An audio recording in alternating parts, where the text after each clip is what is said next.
नमस्कार बंधुरा welcome back to my channel Champa Rannaghar. आज आमी आपनादेर संगे शेयर करब आमेर लस्सिर रेसिपि। এই গরমে প্রাণ ও মন জোড়ানো আমের লস্যি। আর এখন তো বাজারে পাকা আম অ্যাভেলেবেল উঠেই গেছে। আর সেই জন্যেই আমি আপনাদের সঙ্গে শেয়ার করছি পাকা আমের লস্যির রেসিপি। তাহলে চলুন বন্ধুরা দেখে নিই আমি এই পাকা আমের লস্যিটা কিভাবে বানিয়েছি। সেই রেসিপি আজ আমি আপনাদের সঙ্গে শেয়ার করব। এটি খেতে কিন্তু অত্যন্ত সুস্বাদু। লস্যিটি বানানোর জন্য প্রথমে একটা বাটিতে আমি নিয়েছি কিছুটা লিকুইড দুধটাকে প্রথমে খুব ঘন করে জাল দিতে হবে। এর মধ্যে আমি দিয়ে দিচ্ছি 4 থেকে 6 চামচ মতো চিনি। বন্ধুরা, চিনি দিয়েই কিন্তু দুধটাকে জাল করতে হবে।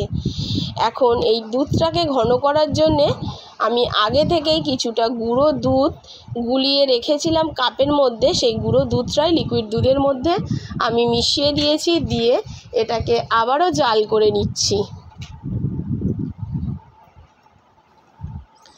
খুব ভালো করে এটাকে ঘন করে জাল করে নিতে হবে।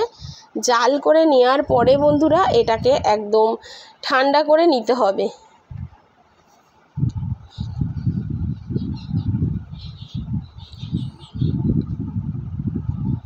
ঠান্ডা করে যদি আপনি না নেন তাহলে কিন্তু এই দুধটা কেটে যাওয়ার সম্ভাবনা থাকে যখন আমের সঙ্গে মেশাবো।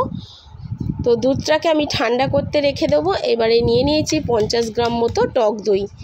এবারে এই টক দইটাকে আমি মিক্সির জারের মধ্যে দেবো। আর নিয়েছি একটা গোলাপ খাস আম। বন্ধুরা, এই আমটা কিন্তু খুব বেশি টক হয় না, বেশ মিষ্টিই হয়। এখন দেখুন একটা মিক্সির জার নিয়েছি আর এই জারের মধ্যে দিয়ে দেব টক দইটা। আপনাদের কাছে যদি মিক্সির জার না থাকে সেক্ষেত্রে কিন্তু আমটাকে গ্রেট করে নেবেন। নিয়ে টক দই, চিনি, লবণ আর আমটাকে খুব ভালো করে হ্যান্ড উইস্কি বা ডাল ঘাঁটার যে কাঁটা থাকে সেটাকে দিয়ে খুব ভালো করে ঘেঁটে নেবেন। আর যদি মিক্সি থাকে তাহলে ঠিক আমি যে প্রসেসে বানাচ্ছি সেই প্রসেসেই বানাবেন।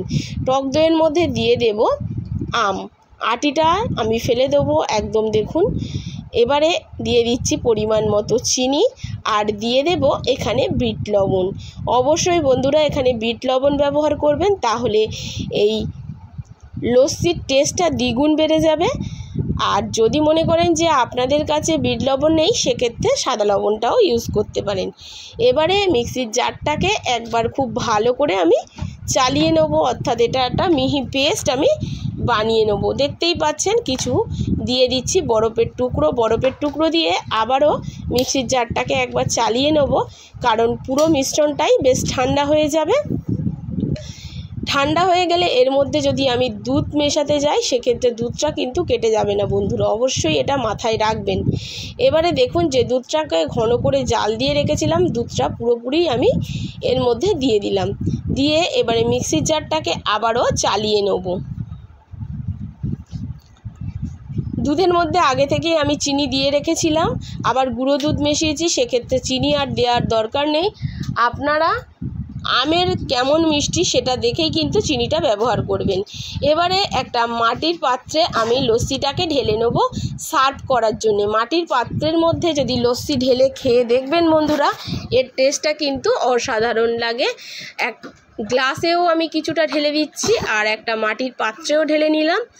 এবারে এটাকে গার্নিশিংয়ের জন্য ওপর থেকে কিছুটা কুচি আমের কুচি দিয়ে এটাকে সার্ভ করে নেব। দেখুন বন্ধুরা, আগে থেকেই আমের কুচিটা আমি করে রেখেছিলাম, উপর দিয়ে কিছুটা আমের কুচি আমি দিয়ে দেবো লস্যির মধ্যে। আর দিয়ে দেব এক টুকরো করে বরফের টুকরো, তাহলে এটা খেতেও টেস্টি লাগবে আর অসাধারণ লাগবে। অবশ্যই এইভাবে একবার আম লস্যিটা বাড়িতে বানিয়ে খেয়ে আমাকে কমেন্ট করে জানাবেন যে আম লস্যিটা কেমন হয়েছিল।